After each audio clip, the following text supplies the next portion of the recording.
Join our community by subscribing. Every click helps us share more stories like this one. The introduction. In the small town of Greystone, the scent of pine lingered in the air, a comforting reminder of the dense forests surrounding the community. On the surface, life appeared idyllic. Each of the quaint houses nestled along tree-lined streets, promising security and familiarity. However, a darkness slumbered beneath the polished veneer, waiting for a moment to awake. On a cool autumn morning in 2016, the town erupted in chaos as the local police received a frantic call from a distressed neighbor. "You need to come quickly.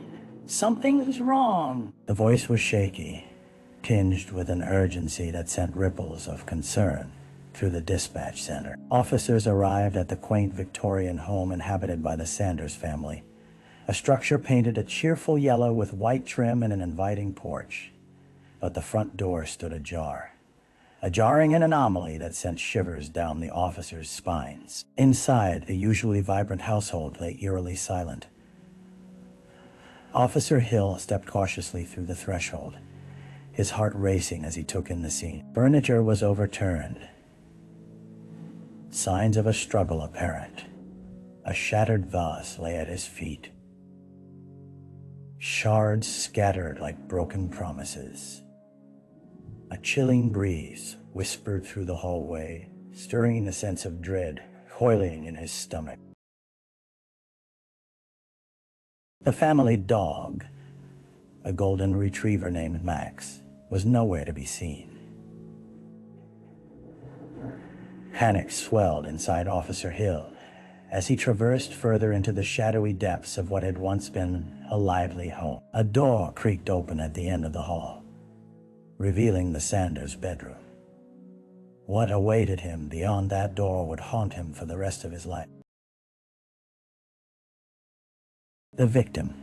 At the far edge of the master bedroom lay Sarah Sanders, her once vibrant energy extinguished beneath the dull glow of early morning light filtering through the curtains. The 32-year-old teacher was cherished by her students and respected by her colleagues, known for her infectious laugh and comforting presence. Yet now, her body lay lifeless on the floor, a tragic testament to a violent breach of innocence. Officer Hill knelt beside her, noting the bruises marking her pale skin, the evidence of a struggle etched into her disheveled hair. The sight was jarring, a cruel contrast to the smiling photographs displayed around the walls, memories of family vacations, school plays, and celebration. Just weeks prior, Sarah had hosted a Halloween party for her students, creating a magical evening filled with laughter and joy. But that joy had turned into something sinister. The serene ambience of the room belied the chaos that had unfolded. A small frame lay slightly tilted, its glass cracked, an image of Sarah beaming brightly alongside her husband, Mark. Where had the world turned upside down so swiftly? Officer Hill's mind raced, piecing together fragments of the life that had been so abruptly taken.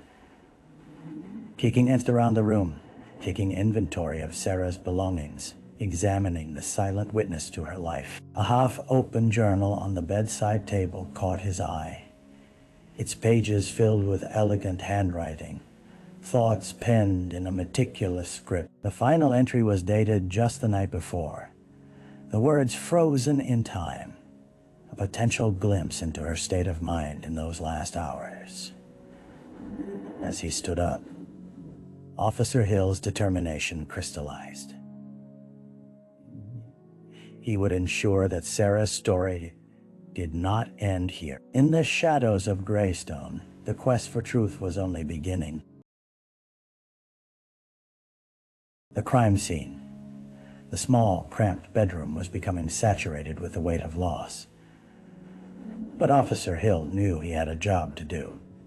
He took a deep breath and stepped outside to gather his thoughts. As he crossed the threshold, He motioned to the forensic team setting up in the living room, their expressions serious and resolute. Thin gloves were pulled onto their hands, tools of the trade prepared for examination as they processed the scene with reverence. With each passing moment, the reality of Sarah's tragic demise began to unfold further. Hill returned to the bedroom, crouched once more beside her lifeless body, and scanned the room, searching for anything amiss.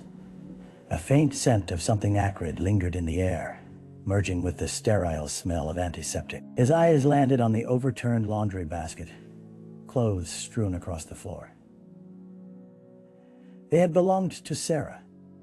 A mix of daily wear and a few items from last week's laundry, a mundane detail weighted by impending loss. Two officers meticulously documented the instantaneous scene unfolding around them with photographs. One of them, Officer James, noticed a few droplets of blood that had splattered against the wall, their irregular patterns telling a story of chaos. Hill felt a tightening in his chest. This was no tragic accident. It was a calculated act of violence. As the forensic experts began to sweep for evidence, a broken window caught Hill's eye, the shards of glass scattered like forgotten dreams on the sill. Had an intruder entered this fortress of safety, the quiet neighborhood, usually bustling with children and evening strolls, had awakened to shouts echoing throughout. And now there was only the sound of labored breaths and the rustle of official paper. In that moment, Officer Hill felt the weight of the investigation descend upon him. This wasn't just about a crime scene. It was about a life shattered, a family left in despair. The clock was ticking, and so many questions hung in the air. Who had done this, and why? He felt an urgency rising within him, a commitment to unraveling the tragedy that had befallen the Sanders family. The early investigation.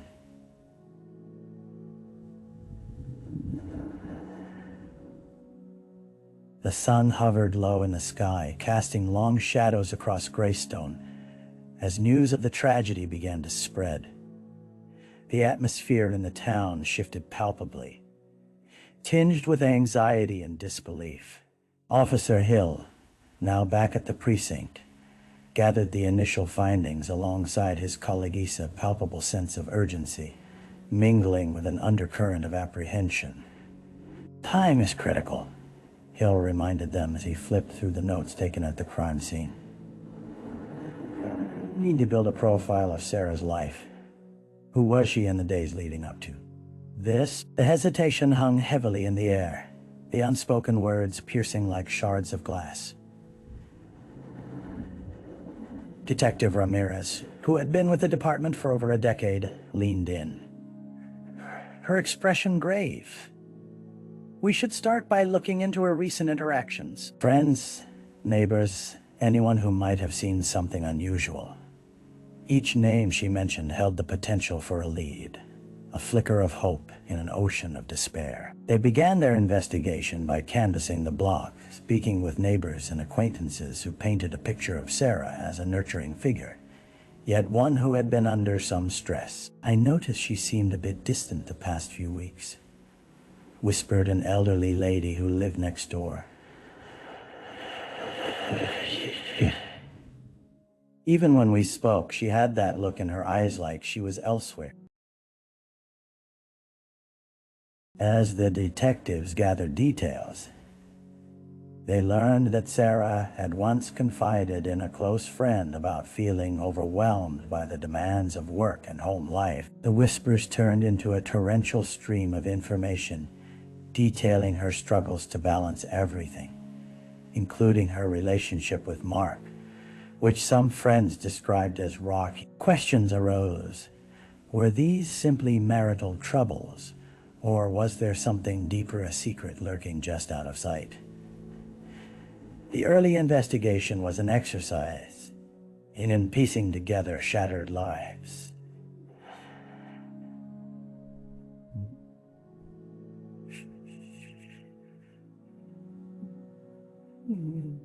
Officer Hill sensed he was on the precipice of unveiling not just a crime, but the emotional landscape of a woman marginalized by her circumstances.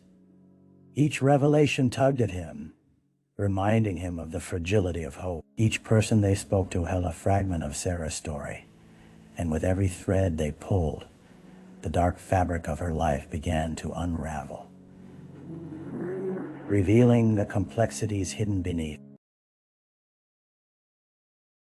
The dead ends, days blurred into nights, as Officer Hill dove deeper into the investigation. The weight of Sarah's untimely death sitting heavily on his shoulders. With each new lead they explored, each interview conducted, another layer of the mystery seemed to entangle them further in a web of elusive truths. Despite their fervent efforts, most leads led to nowhere. They examined Sarah's phone records, no recent calls from unfamiliar numbers or strange messages that hinted at a lurking threat. They dug into her social media, combing through years of photographs and posts, hoping to uncover an interaction that might illuminate the darkness surrounding her demise. Each scroll through her timeline, filled with laughter and light, felt like another punch in the gut. Meanwhile, the list of potential suspects began to dissipate. Mark, her husband, was cooperative, participating fully in interviews. Their friends corroborated the sentiments there had been strained, sure, but there were no indications of violence or any disruptive history. We had our arguments like any couple, Mark admitted, his voice tremulous but certain. But I never imagined it would come to this. With every passing day, the frustration mounted. Hill huddled with Detective Ramirez in the conference room, surrounded by photos of Sarah and a sprawling timeline of the past several weeks. "We're missing something," Hill exclaimed, running his fingers through his hair. "This isn't random. There has to be something in her life, something she encountered. Focus, Hill. Focus. Hill. Focus." Their discussions led to reevaluating every small detail, even those that seemed trivial. Perhaps a neighborhood dispute, a disgruntled parent, a forgotten friendship gone awry. Each theory brought them no closer to answers, and the clock ticked relentlessly toward the days that would soon dull both the urgency of the case and the pain of loss for the Sanders family. As the weight of the investigation intensified, Hill couldn't shake the feeling of time slipping through his fingers. Each dead end felt not only like a fracture in the case, but also an affront to Sarah's memory. He vowed silently to himself that he wouldn't let her story fade, that his relentless pursuit would be the beacon of justice her family deserved. A break in the case. Weeks into the investigation, just when the shadows of despair began to feel inescapable, an unexpected phone call crackled through the precinct's dimly lit room, cutting through the monotony like a bolt of lightning. It was Officer Miller from the neighboring district, his voice urgent, tinged with excitement. "Hill, you might want to sit down. You might want to sit down. We found something." The energy in the office shifted as Hill perked up, anticipation sparking in his chest. "What do you have?" "We just received a report on a series of break-ins in your area. One of the victims mentioned a strange man lurking around. One of the neighbors picked up on it, wrote down a plate number. It was registered to a guy named Jake Donovan. He's had some run-ins with the law for petty offense, not exactly on our most wanted list, but keep going," Hill urged, his heart pounding in rhythm with the unfolding possibility. Miller continued. "The last break-in was just a few days before Sarah's murder. Witnesses reported seeing Donovan hanging around the block. We pulled his address lives just a few blocks from the Sanders house." Hill's thoughts raced as he scribbled down notes. Could this be the break they needed? What about his alibi? Right now, he's got nothing solid. We're looking into his whereabouts on the day of the murder. I think we should pull him in for questioning. As the call ended, a renewed surge of energy coursed through Hill. This was the first concrete link to the shadows haunting the Sanders family. They quickly assembled a team, and intentions charged with purpose, as they prepared to track Donovan down, a man shrouded in minor offenses, but now potentially woven into a grievance far dark. By the time they arrived at Donovan's modest apartment, a sense of urgency thickened the air. Walls adorned with faded posters hinted at a life unfulfilled, and Officer Hill felt a knot tighten in his stomach. Was this man capable of the violent act that tore a family apart? As they knocked on the door, a heavy silence enveloped them, filled only by the ticks of a clock somewhere within the building. But then a rustle came from inside, and soon after, the door creaked open, revealing a young man whose scrutinizing eyes bore a mix of defiance and trepidation. In that moment, Hill knew they had finally cracked the door open on a mystery holding tightly onto its secrets. The suspect.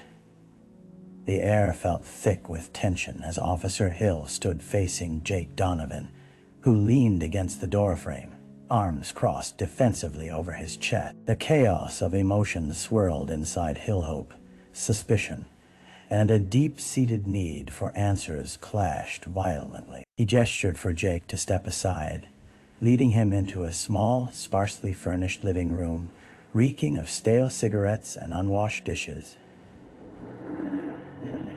Mr. Donovan, we're here to discuss Sarah Sanders, Hill began, his tone measured, deliberately calm. We have reason to believe you might have some information that could help us.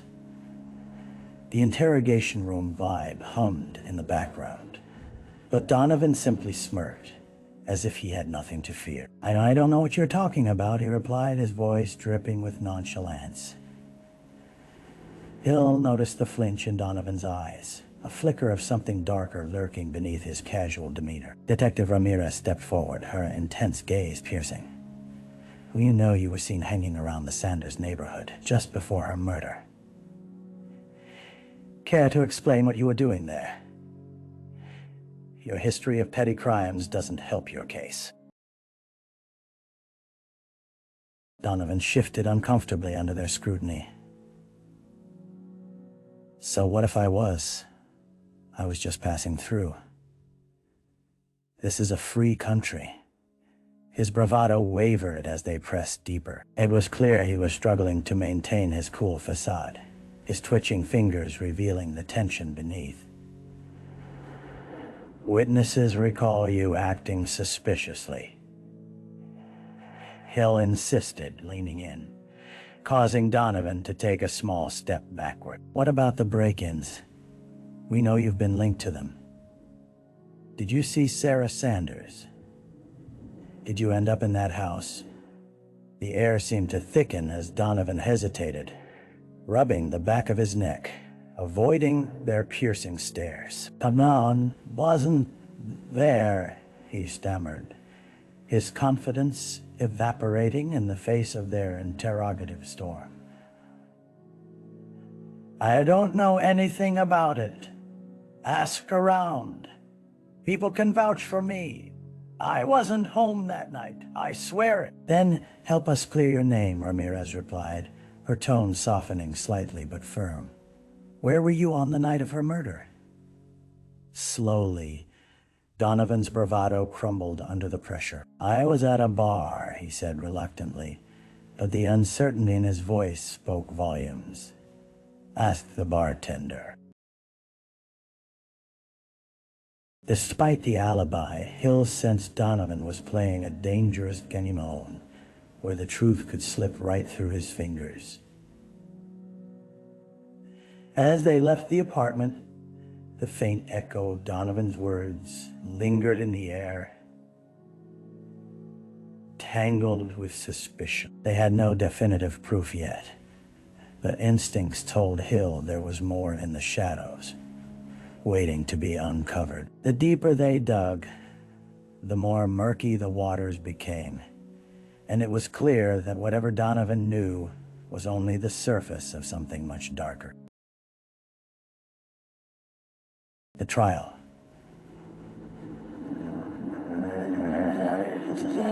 Landing courtroom.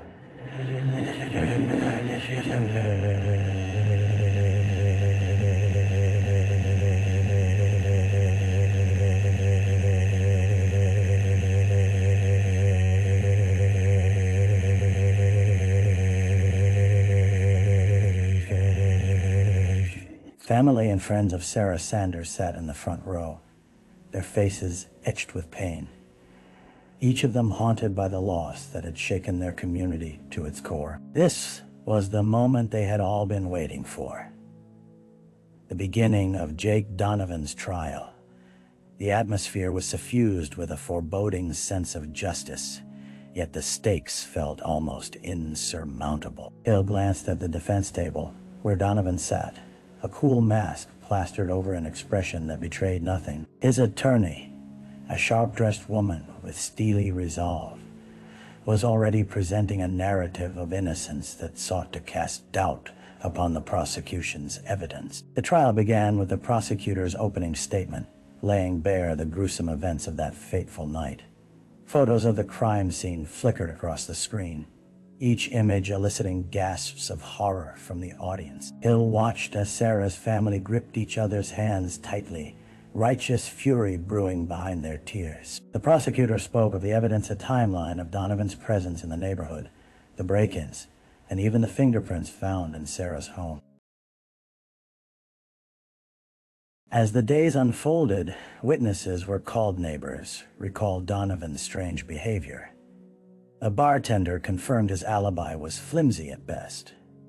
One woman testified that she saw him loitering near the Sanders house shortly before the murder. Each piece of testimony gradually built the foundation of a case that wove a damning narrative around Donovan.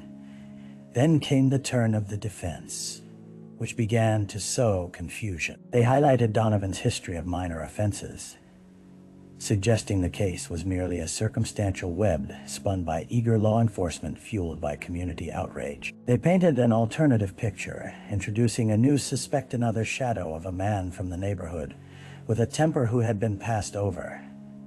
Skepticism rippled through the courtroom. Hill clenched his fists, frustration brewing. Each day, they seemed to walk a tightrope, a delicate balance of hope and despair.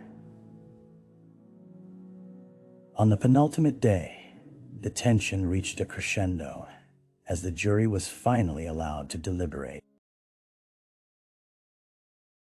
As Officer Hill sat in that courtroom, he couldn't shake the feeling that justice was within reach. But whispers of doubt also swirled, a reminder of how unpredictable the scales of justice could be. All they had was faith in evidence, in truth, and in the agency of the law to guide them toward a conclusion that could finally start healing the wounds left in the wake of Sarah's death. The hours ticked by, and with each passing minute, the stakes grew impossibly high. The aftermath. The jury returned, and the air felt like it had thickened with anticipation, suffocating in its intensity. Hill's heart raced as the foreman, a middle-aged man with weary lines etched into his face, rose to deliver the verdict. He could feel the eyes of Sarah's family burning into him, their hope tethered to the capriciousness of the legal system. As the words "not guilty" echoed through the courtroom, shockwaves rippled through the room. Gasps erupted.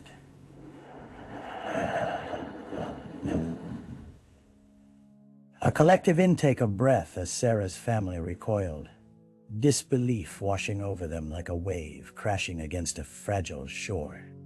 Donovan's face morphed into a triumphant smirk, his attorney's lips curled in satisfied triumph. The despair that settled over the Sanders family was palpable, a heavy cloak of sorrow enveloping them. In the days that followed, Greystone felt irrevocably changed. The streets that once echoed with children's laughter became laden with whispers, a community grappling with rage and grief. Officer Hill immersed himself in his work, combing through every aspect of the case once more, unwilling to accept that their pursuit of justice had failed. He felt the lingering gaze of Sarah's spirit, urging him forward, demanding the truth to rise like smoke from the ashes of a tragedy. Continuing at the precinct, Hill sought closure. Alone in the depths of his office, he pored over files, cross-referencing alibis, timelines, and testimonies, scrutinizing every detail as if it were the final puzzle piece of a lost port. In one of the interviews with the neighbors, he had overlooked a comment made about a man who'd often seen hanging around the area, someone that previous witnesses had dismissed as irrelevant. Days turned to weeks, as whispers turned into something more concrete. Another lid, a man who had drifted into the edges of their collective memory. A potential connection to Donovan. Hill pursued it, driven by a newfound adrenaline fueled by the desire for accountability. As he delved deeper into this new lid, a strange sense of hope swirled within him. The fight for justice for Sarah was far from over. Shadows could never fully eclipse the light of truth, and as Hill charted this murky new path, he understood that the journey was not merely his alone, but a collective endeavor at town, grappling with loss and a family in search of healing. Their stories entwined forever in the heart of Greystone. Reflection. As Officer Hill gazed out of the precinct window, the light of dawn slowly unfurled over the sleepy town of Greystone. The events of the past months churned in his mind: the murder of Sarah Sanders, the tumultuous trial that followed, and the haunting echo of her family's devastation. The weight of a shattered justice system settled heavily over him, but alongside it, a flicker of steadfast determination ignited within. In quiet moments, he allowed himself to ponder the complexity of human life, how moments of despair could ripple through a community, leaving invisible scars that would never fully heal. Sarah's laughter, her spirit, and her unwavering commitment to her students felt like threads woven in the fabric of the town. Her story had underscored the fragility of life and the importance of standing together against dark. The pursuit of answers had transformed Hill. What began as a case had evolved into a mission not just for justice for Sarah, but for the collective healing of a fractured community. In every shadow he chased, there was a reminder of the light that shone strongest in their shared resolve. And as he took in the fresh morning air, he realized the fight was far from over. Within every ending, a new beginning waited to be written.